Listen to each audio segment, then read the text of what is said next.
Hey girl, hey, it's your girl Crystal.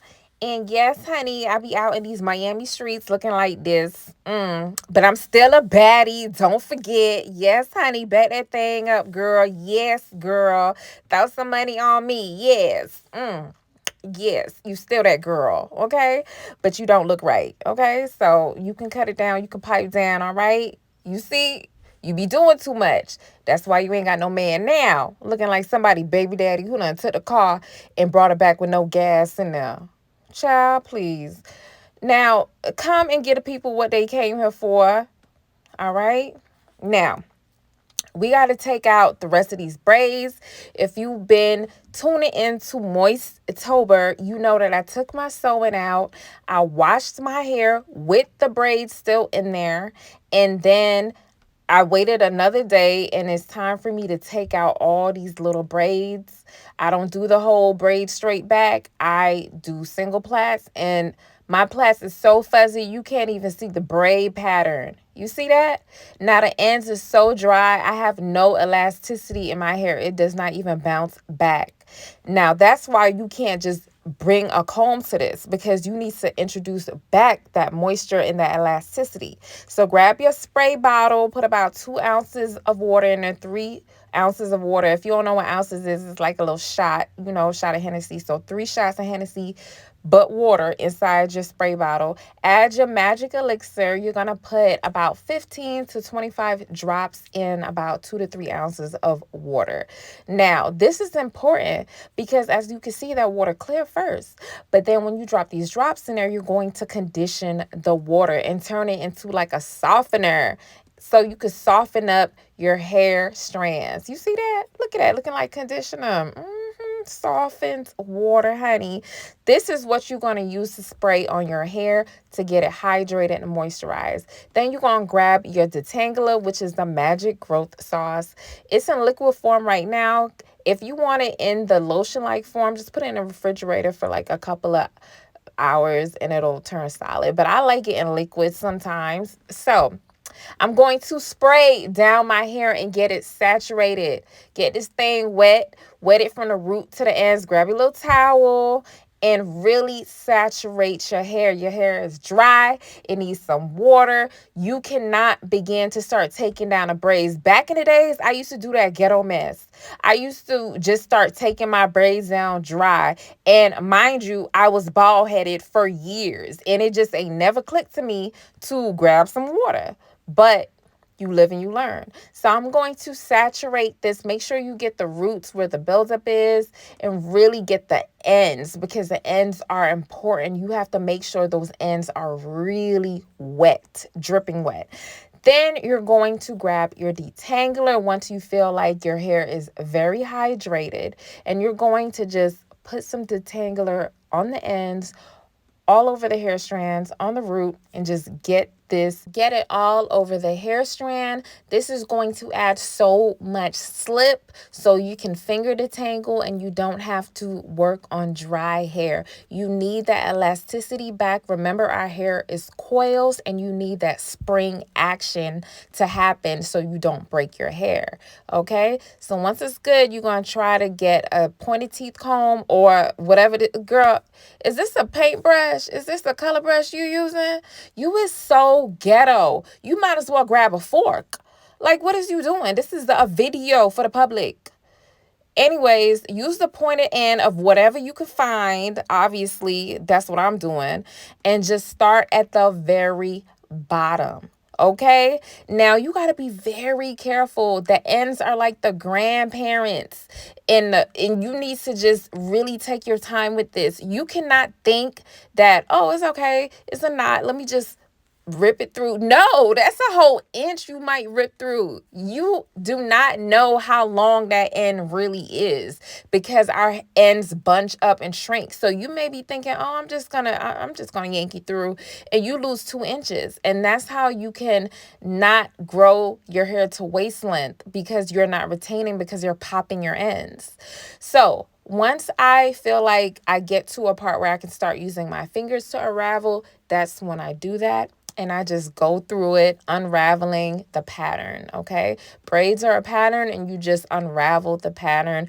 Don't be pulling, don't be yanking, don't be like, be gentle. Handle this with care. Like, your natural hair is silk like fibers, okay? So just like you would handle some silky strings, you got to do the same with your hair strands, okay? So be very careful and go through it. Because you did use water and you did use the detangler, it's going to be a lot easier to get through it. You ain't going to be hearing all this popping, this crackling, because you moisturized your hair and you softened your hair first before you did this. Now, when you get to the root, you still might have buildup up there, and your new growth might be a little, a little thick up there and intense. So go ahead and grab that spray bottle and spray it down again. Get it re-moisturized.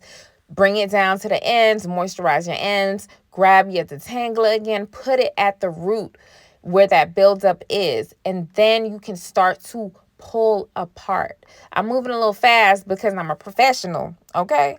But you're pulling apart, not too hard, not too soft. You being stern with it. You letting your hair know that, okay, I run this, okay? And you're going to do what I say. And then that's when you can start to pull naturally shed hair out.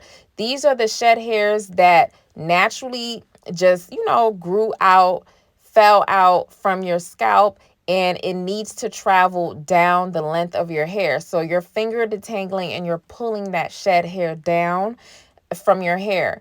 And you need to do this because if not, those shed hair will get tangled up and create tangles in your hair. So you need to groom your hair and bring those shed hairs down and out.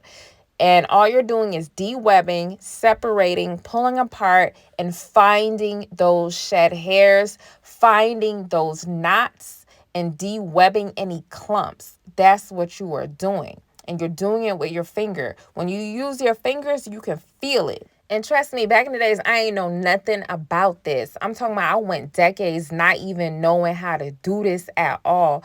But trust me, this is it. This is how you get that length on your hair, okay? Because your hair is going to grow. But if you don't know the art of length retaining, you ain't going to get to waist length. You ain't get to bra strap length. You ain't going to get to chin length if you don't really learn the art of retaining length. So I'm going to twist this thing up and get to the next one. And this brings me to something I want to talk about. I'm going to read a comment that I got in my comments, and I think I want to start reading comments on here. So I try to read all my comments and I do respond to them eventually. So someone wrote, stop telling people stupid things. You have to have it in your genes. Otherwise, whatever you do, don't grow your hair. Stop encouraging people to use all kinds of junk that will make them lose little hair that they do have. Okay, so I understand where this person is coming from because I used to think the same too. But because I did so much research and because of my experience dealing with so many different textures of hair, using products and growing so many different people's hair and growing my own and family members, I now know that it ain't got nothing to do with your genes like that. No, as long as you got some genes to grow hair, you have the ability to grow your hair to a very long lengths, okay? Trust me. I come from a family where my grandmother have thin, short little hair. Most of my aunts had short, thin hair. And I really thought it just ran in my family, but no, it don't. They just had bad hair practices and they didn't understand the art of length retaining. They didn't understand how to really grow their hair. You can definitely always improve in the texture, appearance, and the length and width of your hair. You just have to know how to do so. Okay, so if you don't know how to do that, just say that, hon. Just say that. But it's all good. I love all the comments because it gives me a chance to really clarify a few things. If they can genetically modify your genes and genetics and genetically modify fruits and vegetables, why you can't genetically modify your doggone hair and get you some long hair?